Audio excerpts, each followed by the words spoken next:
Bonjour, aujourd'hui c'est le 1er juillet et nous allons continuer en ce mois de juillet nos méditations sur la grâce basées sur le livre, sur l'épître de Paul à l'église de Rome. Et aujourd'hui nous sommes dans Romains chapitre 8 verset 24. En effet, c'est en espérance que nous avons été sauvés. Or l'espérance qu'on voit n'est plus l'espérance. Que l'on voit, peut-on espérer encore? Or, en effet, c'est en espérance que nous avons été sauvés. Paul, partout dans ses lettres, y compris ici dans Romains, il nous parle du salut par la grâce de Dieu par la foi. Le salut comme étant un cadeau de la grâce que Dieu nous donne par la foi. Et ici, il nous dit que c'est en espérance que nous avons été sauvés et que nous sommes sauvés. Et voilà, donc est-ce qu'il y a une contradiction entre être sauvé par la foi et sauvé en espérance? Pas par l'espérance, mais en espérance. Chacun de nous a eu une expérience différente, ceux qui ont connu cette expérience de la nouvelle naissance. Paul, par exemple, c'est lui qui écrit cette lettre ici. Lui, il a une... bien sûr, rien n'était très anodin, rien n'était très light avec Paul, hein. C'était toujours à fond. Il a toujours été un apôtre qui faisait les choses à fond, quoi, qui voulait aller là où l'évangile n'avait pas encore été annoncé. Mais même sa conversion, c'est une conversion intéressante, parce qu'il passe, un jour, il est un persécuteur de l'Église, le lendemain, il commence déjà à prêcher l'Évangile, presque. Il est sur la route de Damas, la capitale de la Syrie, et parce qu'il avait déjà persécuté l'Église, tué des gens, des chrétiens en Palestine, et maintenant il part vers la Syrie. Avant de rentrer dans la ville, il a une vision du Seigneur Jésus glorifié. Et Jésus va lui demander, mais Paul, pourquoi tu me persécutes? Et là, il va expérimenter ce que nous appelons la conversion, et il va devenir aveugle, il va rester aveugle pendant quelques jours, et cet homme ne sera plus jamais le même. Chacun de nous, nous avons passé, j'espère pour vous, par cette rencontre avec le Christ. Quand le Seigneur, dans sa grâce et dans sa bonté, déverse dans notre cœur l'agapé du Seigneur par son Esprit Saint. Et nous devenons donc le temple du Saint-Esprit. Et plusieurs choses vont se passer pour que notre vie soit complètement métamorphosée.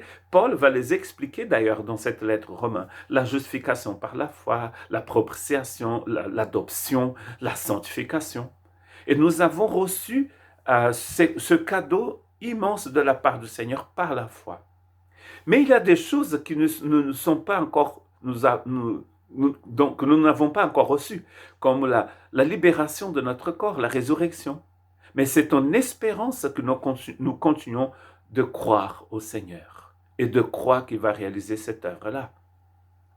Il ne s'agit pas ici des biens matériels, comme beaucoup pensent dans certains milieux chrétiens aujourd'hui, quand on parle de prospérité dans l'Église. Il ne parle pas de cette prospérité matérielle ici, mais d'une prospérité spirituelle. La glorification que nous attendons, qui va nous arriver un jour.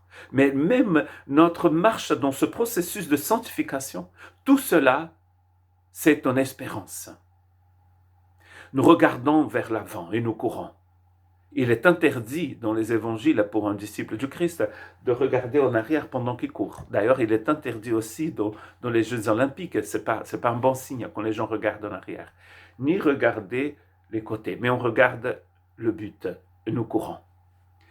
Écoutez ce texte magnifique d'Hébreux chapitre 6, versets 18 à 20. Ainsi, par deux actes irrévocables dans lesquels il est impossible que Dieu mente, nous sommes puissamment encouragés.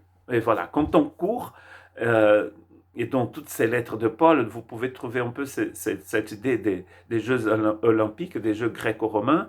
Et là, quand on court, le Saint-Esprit est là pour nous encourager. Et cela, regardez, qu'est-ce qu'il va faire? Nous, dont le seul refuge a été de saisir l'espérance qui nous a été proposée. Nous saisissons l'espérance au fur et à mesure que nous courons. Et cela va nous aider à regarder vers l'avant. Parce que ce que nous attendons dans le chapitre 8 de Romains, c'est ce qui est devant. Nous avons déjà reçu du Seigneur par la foi énormément de choses et maintenant nous regardons vers l'avant. Nous saisissons, nous prenons possession de cette espérance qui nous est proposée par la grâce de Dieu. Cette espérance, nous la possédons comme une ancre solide et sûre de l'âme. On n'est pas des personnes qui sont en train de vaguer, qui sont ballottées par-ci et par-là par les vagues de la mer et par le vent. Non, non, non, nous avons une espérance et nous regardons devant nous. Et nous courons, nous avançons. Notre âme, elle n'est pas perdue. Pourquoi? Parce que cette espérance est comme l'encre pour cette âme que nous avons.